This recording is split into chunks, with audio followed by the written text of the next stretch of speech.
Hello everybody and welcome back to our modelled writing videos. So in this video today we are going to be looking at the writing part of the IELTS exam, and in particular today we'll be looking at the task 2. So these are the essay style questions. They're the longer answers. You'll have 40 minutes to write the answers for these questions, and the examiners will be looking for a minimum of 250 words. So today we've got two different questions and we will think of ideas, write the plan, and then we will do the write up as if we were in the exam itself. And I'll talk you through the different steps, how I would approach these questions, and then along the way there'll be tips on what to look out for and what to do, what to double check in order to aim for those higher band scores. So if that sounds good to you, then join us today and you can follow along. You can think of your own examples, what you would do for these questions. So I hope this is a really useful tool for you at home. Okay, well, let's get started then, and we're going to look at this idea of the ability to study abroad. Nowadays, many people are deciding to live away from their country of birth to study abroad. Why might some people choose to do this? What problems might this cause for the country they are leaving? Right, okay, so first thing that jumps out to me is the type of question. This is a multi question two-parter. So I would approach this, it's quite a straightforward approach for this one. I would answer this question in the first paragraph of the main body, and then I would answer this question in the second main body paragraph.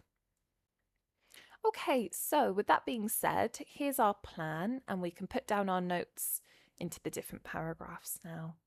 So let's have a think. Nowadays, many people are deciding to live away from their country of birth to study abroad. Why might some people do this? Okay, well, what attracts people to study abroad? Let's just write down some notes here. The cultural experience, the travel opportunities, the opportunity sometimes to learn a language. Another thing that comes to mind is to get out of their comfort zone. So lots of ideas why someone would want to study abroad. And I think we can expand on these ones. They're all interlinked anyway, really. So we'll use some nice examples to demonstrate this in the write-up. Okay, so what problems might this cause for the country they are leaving?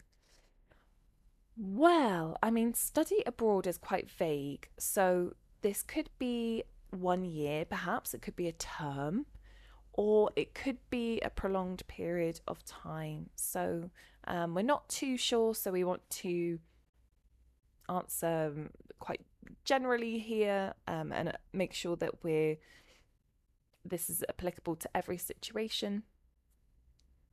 So the students might be encouraged to move there permanently. Might move countries permanently. This could inspire them. And how does that affect the country that they are leaving? Students might leave their country permanently. So obviously the home country is losing sorts of valuable members of the workforce here, especially if they're studying. So they're losing intellectuals and academics, and this can affect the country in the future.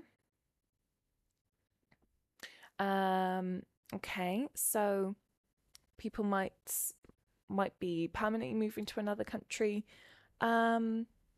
What's another way which it might affect the country? Well, they might not move to that country permanently, but they might have an interest in travel more generally.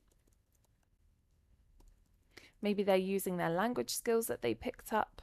So they might not be at home in their home country even more, or in a different sense. And of course, living abroad makes you think about where you grew up and in your home country, and perhaps ways in which that country could improve. Now, this might cause problems for the home country because it might increase instability within society and perhaps resentment. It could lead to difficult times for the home country. So students might lead change in home country, perhaps, which could lead to, for the country itself, it could lead to instability, which is what they want to avoid. Okay, so this is not it's not asking for our opinion. So in our conclusion, we just want to restate what we've done in the essay. So there are many reasons to study abroad, which causes issues for home country. These are just our notes, so we don't have to worry too much about this. But of course, you'll have this next to you in the exam itself, so you can refer to your notes. Okay, so we've got our first question, which we are tackling, our second question, which we're looking at in the second main body, and we're just writing our conclusion there to keep us on track and focused, which is a big part, actually. The ability to stay on track, focused, answering the question is a big one. So this helps us to do that. Okay, well, with that being said, then let's go to our write-up. And we want to start, as always, by paraphrasing this first sentence here. So in every task 2 and in every task 1, in fact, paraphrasing is the first thing we need to do. Okay, so nowadays, many people are deciding to live away from their home country of birth to study abroad. Maybe we could say in today's climate, there is a significant group in society who are choosing to reside in other countries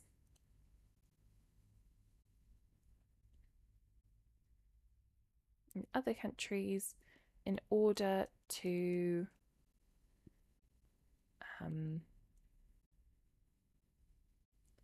maybe pursue education.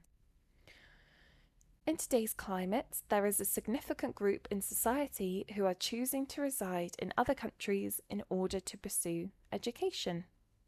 Okay, so I think we've paraphrased effectively there. So now we're just going to go, keeping this very straightforward, our introduction.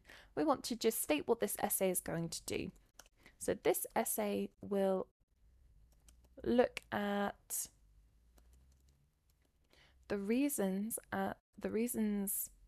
students are doing this, or maybe the reasons for this trend, and also what issues this could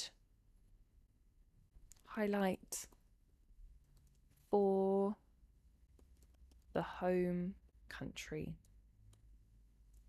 maybe for their home country. This essay will look at the reasons for this trend and also what issues this could highlight for their home country. Okay, it's quite short, that's all right, to the point. We've paraphrased, and we've outlined what we're going to do. So I think that's great. Okay, so let's get started on our why. So, why do people choose to study abroad and leave their country? Well, let's do a nice topic sentence. There are I like this word, plethora of motivations for individuals to move abroad and study. And let's tie this all in with the cultural experience. And we can have offshoots. So the culture can include the language, the travel, the education. It encompasses everything. The main reason being for the cultural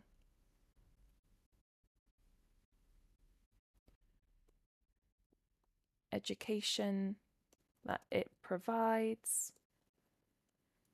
The main reason being, or the main, we don't want to use reason too much, and the main one being for the cultural education that it provides. Okay, so let's now go into our example a little bit more. We want to talk about the language and the history and the travel aspect. Will encompass everything with this. So the main one being for the cultural education that it provides. This experience encompasses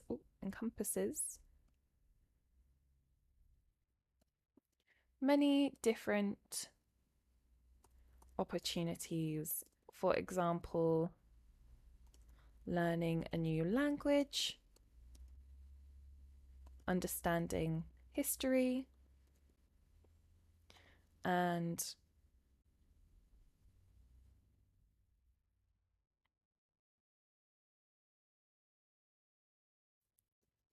the ability to travel to new places.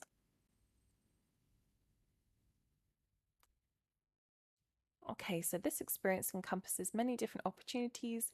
For example, learning a new language, understanding history, and the ability to travel to new places. Let's talk about the comfort zone as well. So, intertwined with this, many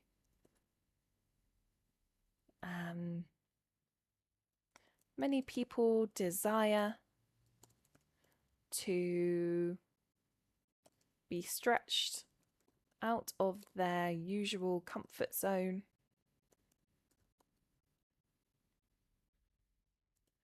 and moving away from home certainly provides this. We could do a nice example. So how about we use a year abroad in another city? For instance, if a student from the UK decides to undertake a year abroad in maybe Hong Kong,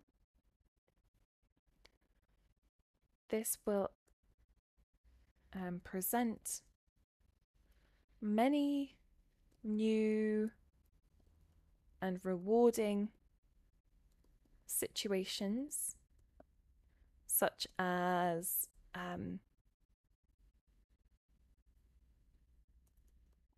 potentially learning Cantonese,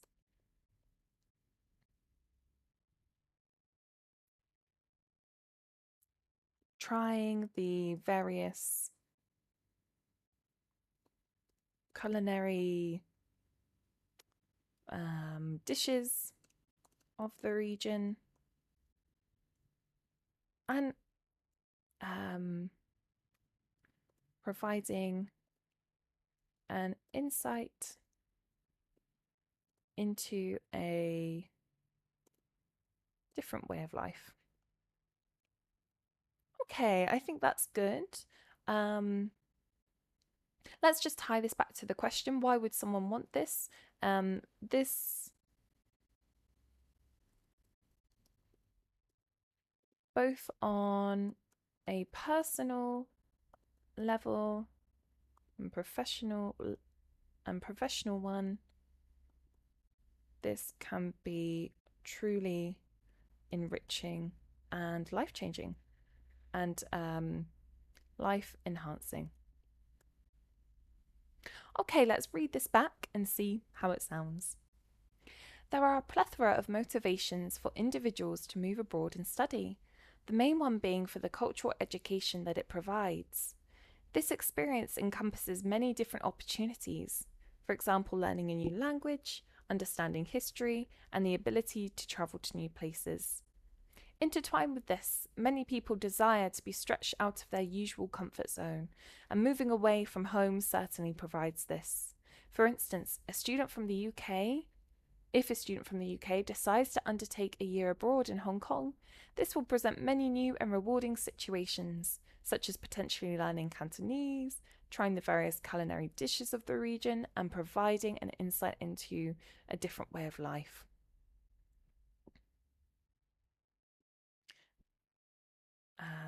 We can say an overall. Both on a personal level and professional one, this can be truly enriching and life enhancing. Okay, so that is why people choose to leave their country and study abroad. So that's our first question. Now let's tackle the second one.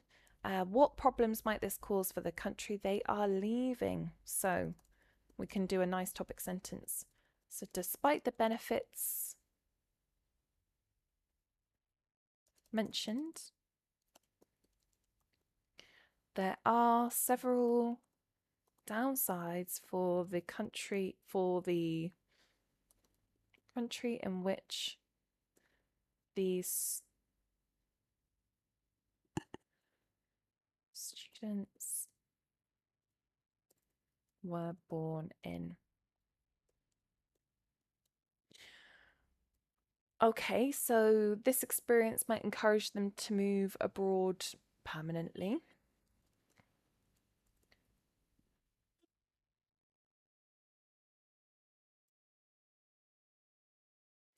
Academics and or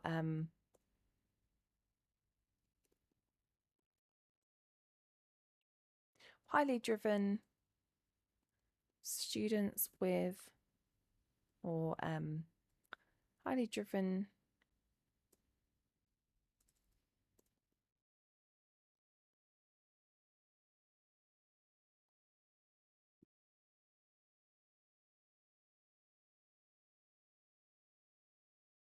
maybe we could say that the primary issue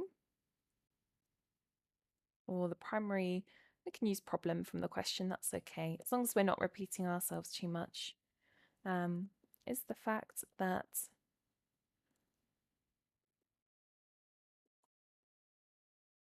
studying in another country could inspire students to move away permanently and the home and their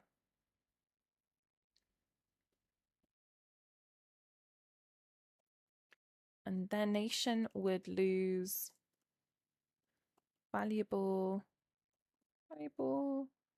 highly intelligent people in the workforce.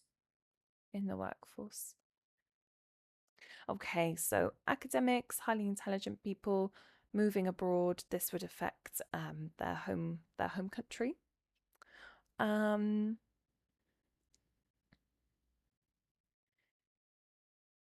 Additionally, if a student or if a young person maybe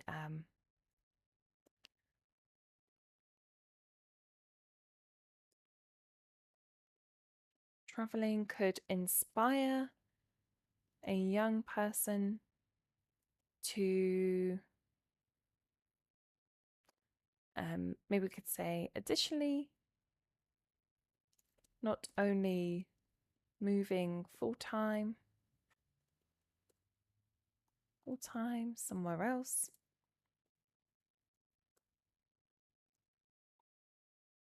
but traveling can inspire a young person to explore more places and therefore not venture back to where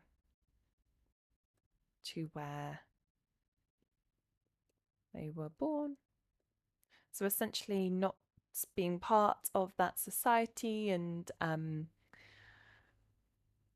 this could prove difficult. So maybe we could do an example here actually of towns in Italy, beautiful idyllic towns where all the young people have moved away for more interesting opportunities, and it's left as almost like a ghost town in a lot of ways.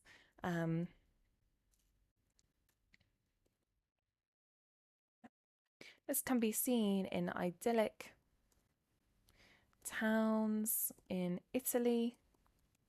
Many of the young generation have left to pursue careers and dreams, leaving almost leaving the elderly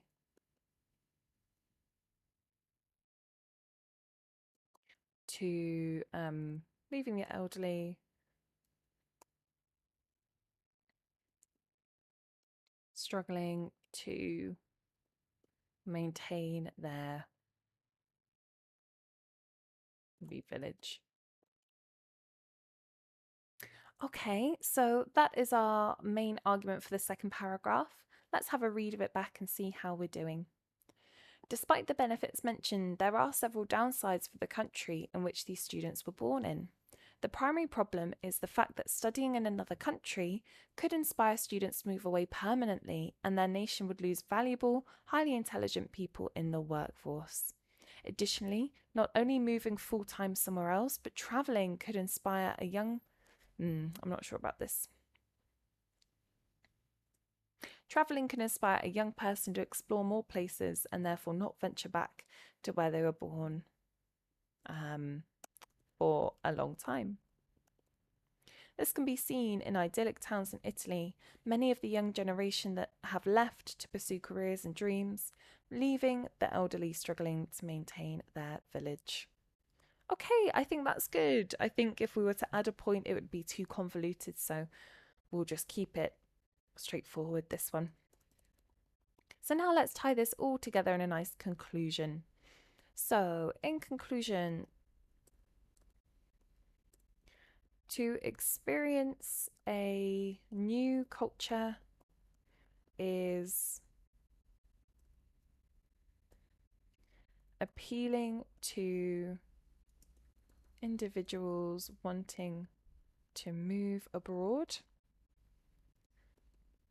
However, this does pose some hurdles for the home country,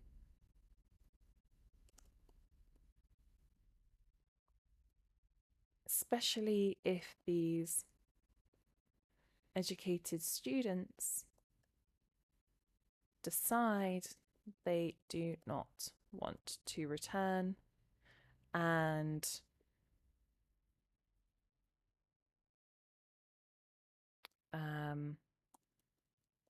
offer their skills to another nation, for example.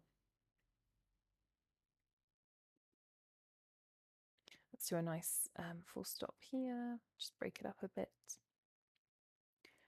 In conclusion, to experience a new culture is appealing to individuals wanting to move abroad. Well, that's why they want to move abroad, is appealing to individuals and may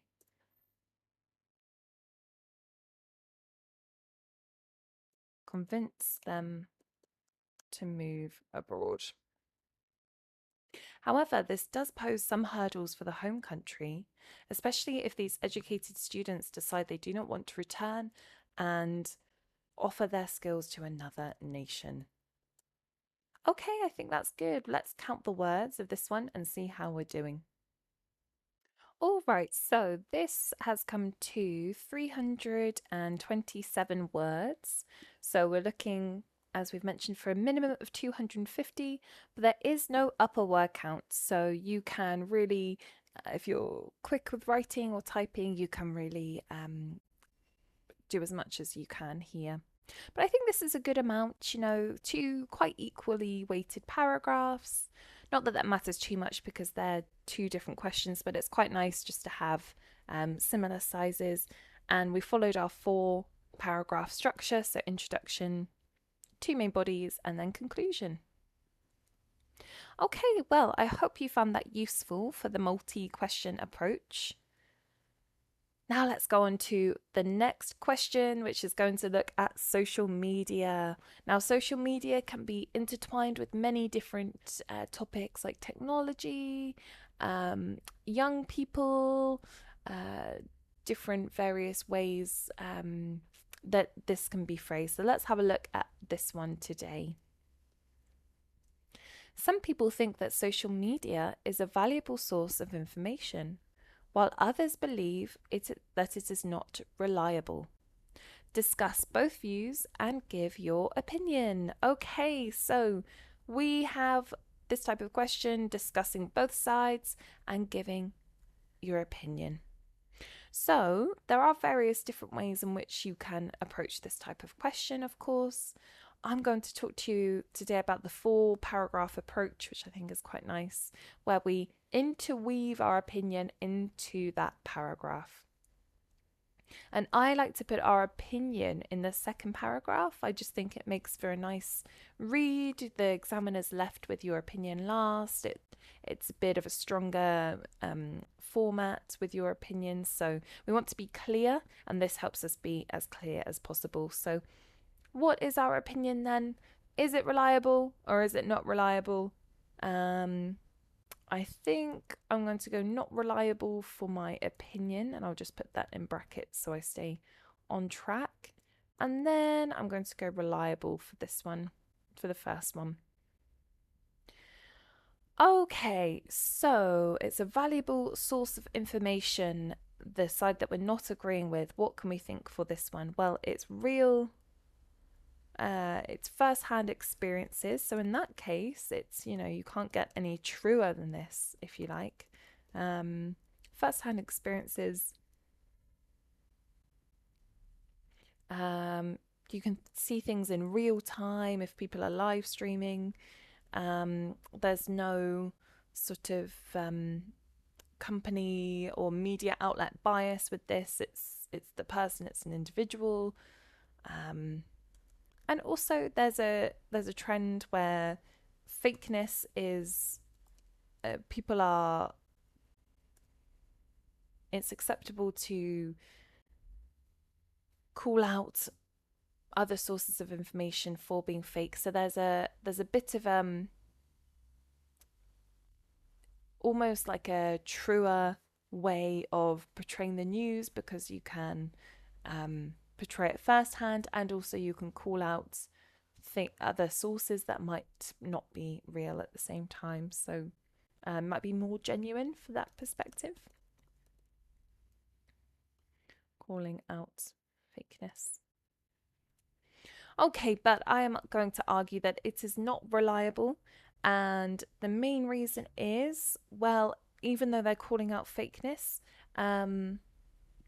of course, it can be fake news. It can start a trend which is an unproven trend.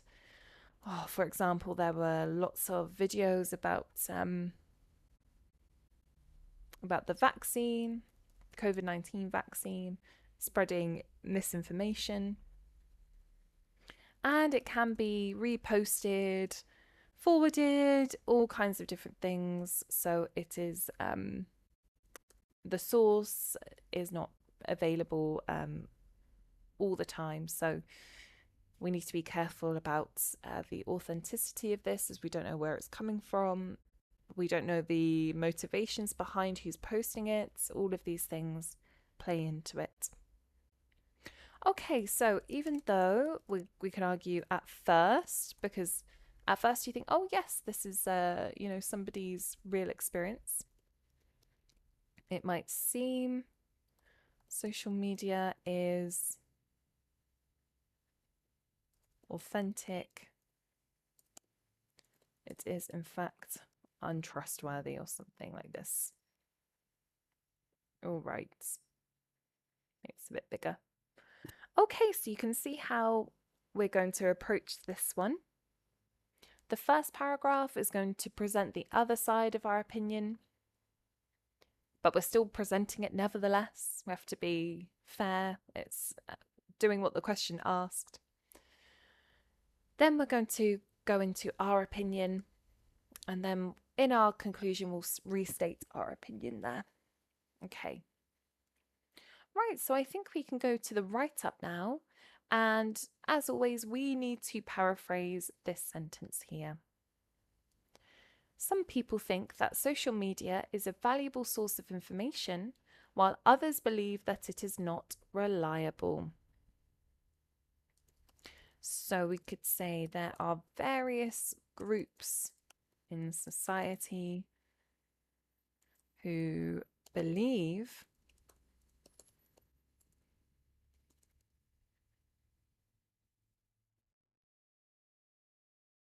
social media is a hard one to paraphrase. I believe maybe online media. We'll stick with social media, that's okay. Is a trustworthy addition to more traditional forms of news, whereas others believe, whereas on the other hand, it is argued that it should not be utilized, or it should not be, if used, trusted. Maybe we can use reliable, trustworthy, valuable. We can think of a synonym there. Because I want to use trustworthy or trusted here. Is a valuable, useful, important. Let's use important. Okay, so now let's outline what this essay is going to do. For the purpose of this essay, both views will be examined, and I will support the latter arguments that this form of news does not have a place in, we've used society, maybe we can take that away here. Okay, let's read this back and see how it sounds. There are various groups who believe social media is an important addition to more traditional forms of news, whereas on the other hand, it is argued that it should not be trusted. For the purpose of this essay, both views will be examined, and I will support the latter argument that this form of news does not have a place in society. We've repeated news. This form of information, let's use, I know that's in the question, but that's okay. All right, so let's start with our side that we are not agreeing with, that social media is valuable. So let's do a nice topic sentence. On the one hand,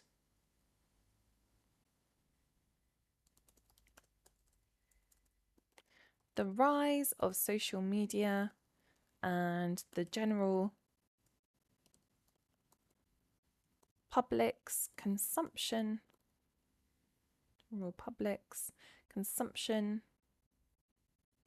of it has provided some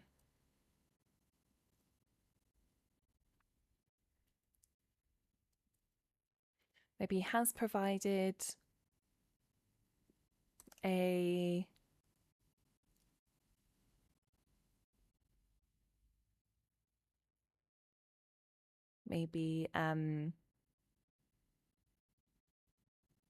a more personal and insightful way of reporting. Okay, so we're going to talk about the first-hand aspect now. So, for example, let's go into it, or maybe we can explain this a bit more.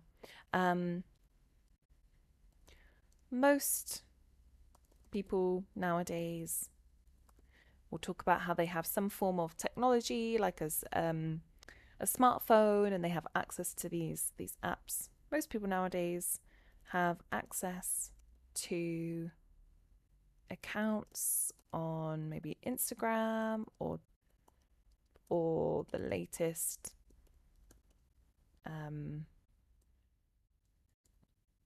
or the new craze, TikTok.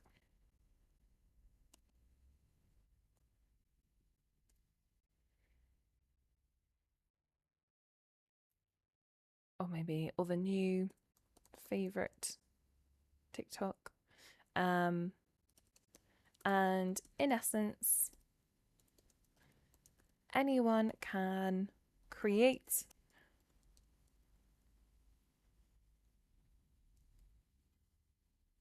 media, create videos from a first-hand perspective with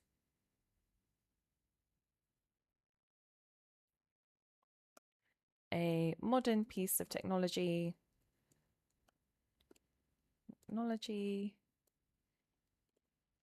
such as a smartphone. Okay, so it's insightful, it's more personal. In that case, it is valuable. So let's talk about an example.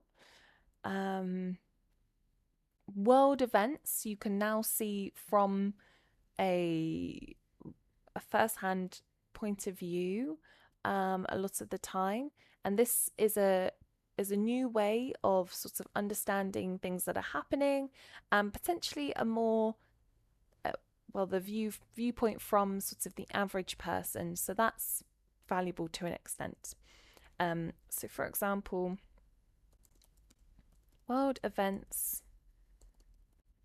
such as, I remember videos of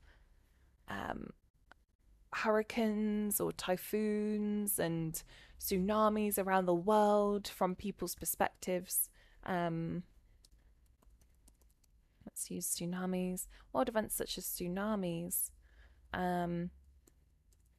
are captured from a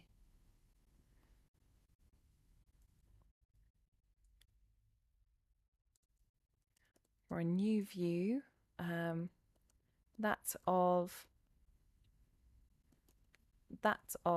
from new view being the people. I want to say maybe the people caught up in it. For example, world events such as tsunamis are now captured from a new perspective, from maybe we could say the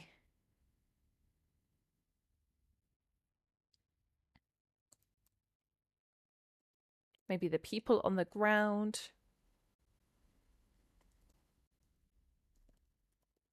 dealing with it. For example, world events such as tsunamis are now captured from a new perspective, the people on the ground dealing with it. And when this is shared worldwide, this increases empathy because you're seeing real families in this situation. Empathy and understanding of this devastating situation. To an extent, this is a valuable source. This is valuable source material, maybe.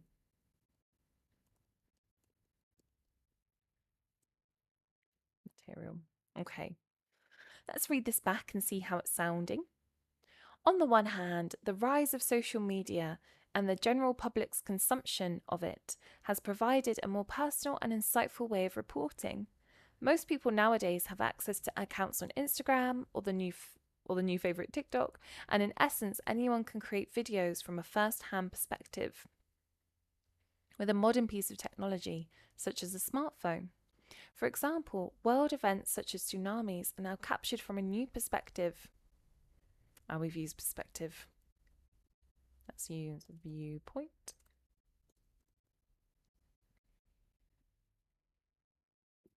The people on the ground dealing with it.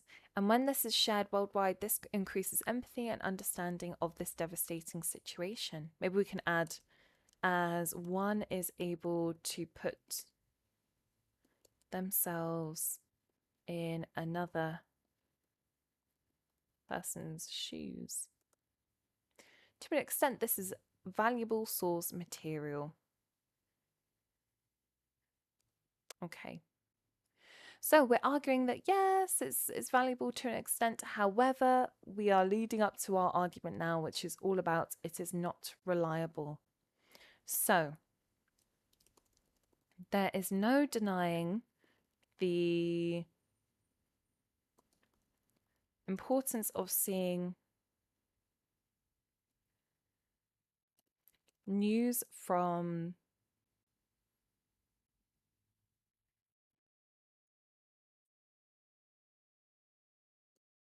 the news from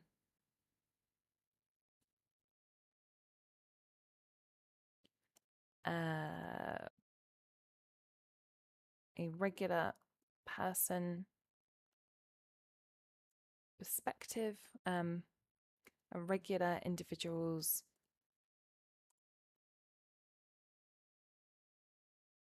perspective rather than a macro view.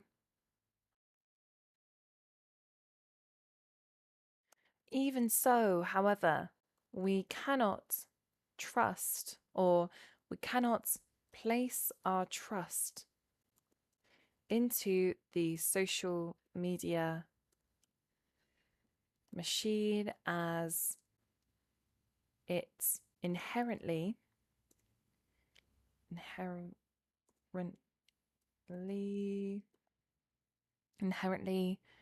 is maybe bias.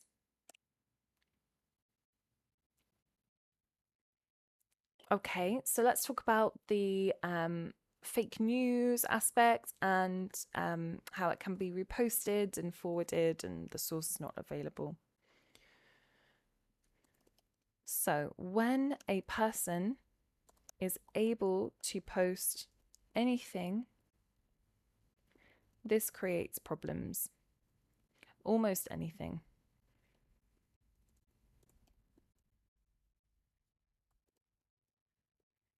This creates problems. Trends, fashions, and potentially dangerous ideas can be spread on these platforms.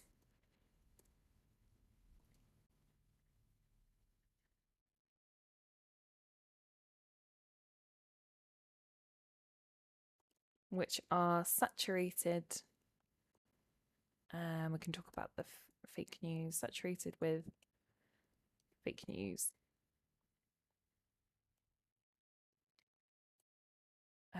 During COVID-19, for instance,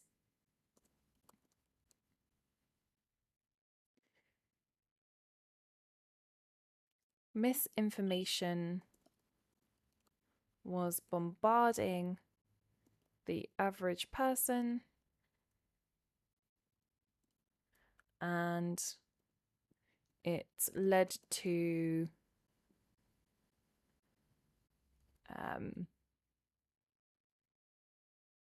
an unclear message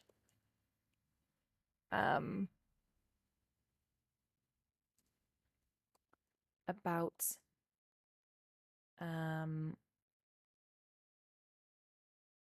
the vaccine, and some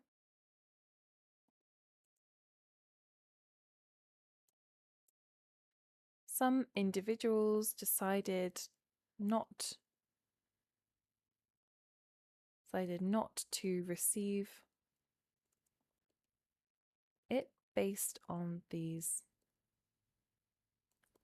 opinions. Okay, so we're talking about the vaccine. Now let's just talk about the source quickly as well. So we want this paragraph to be bigger than our other side,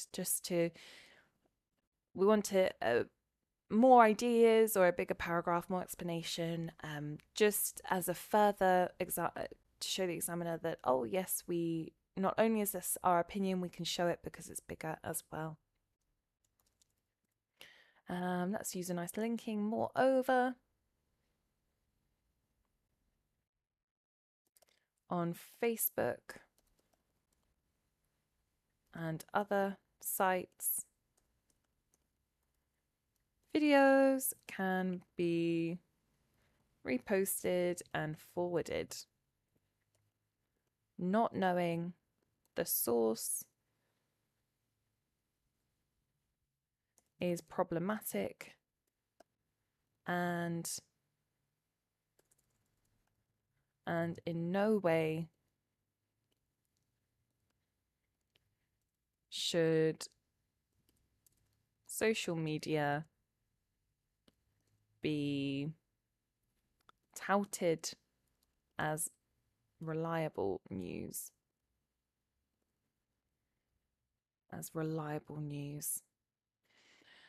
Okay, so I think let's have a read of this back and see how we're doing here. Okay, there is no denying the importance of seeing news from a regular individual's perspective rather than a macro view. Even so, however, we cannot place our trust into the social media machine as it inherently is biased. When a person is able to post almost anything, this creates problems. Trends, fashions, and potentially dangerous ideas can be spread on these platforms, which are saturated with fake news. We can add due to the algorithms here. Trends, fashions, fake news. During COVID-19, for instance, misinformation was bombarding the average person, and it led to an unclear message about the vaccine, and some individuals decided not to receive it based on these opinions. Maybe we can make this a bit smaller, this one here. Misinformation was spreading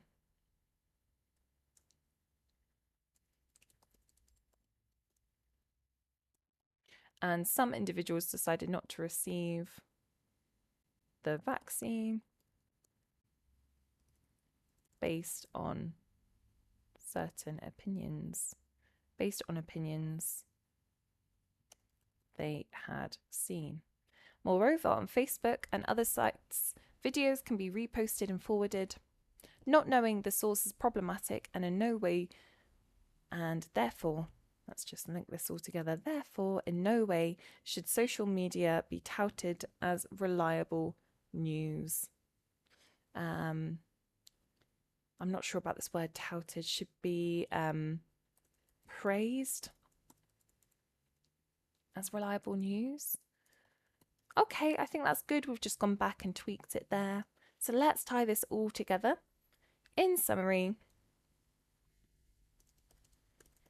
even though real life accounts of events are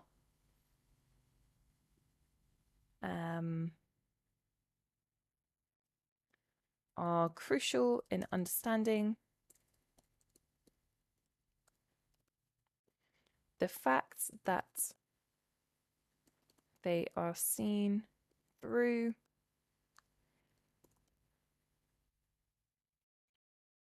media such as we use Instagram, Facebook, TikTok, makes them media such as Snapchat makes them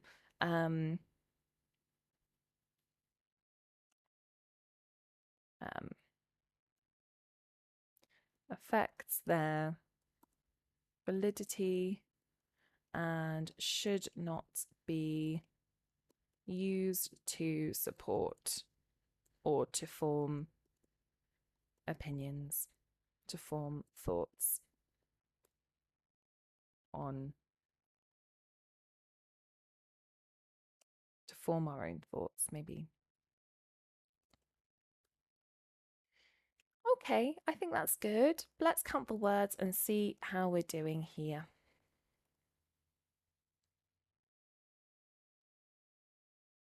Okay, so this has come to 341 words, so a bit longer than the last one, but that's okay. You can see how we've done our 2 paragraphs there, our 2 sides, and we've weaved in our opinion to this side. So I think this is a good approach to this question. And we've looked at 2 different types of questions today. So do let us know your thoughts, comments, questions. We love to hear from you. I hope today's been helpful, and we'll see you in the next video.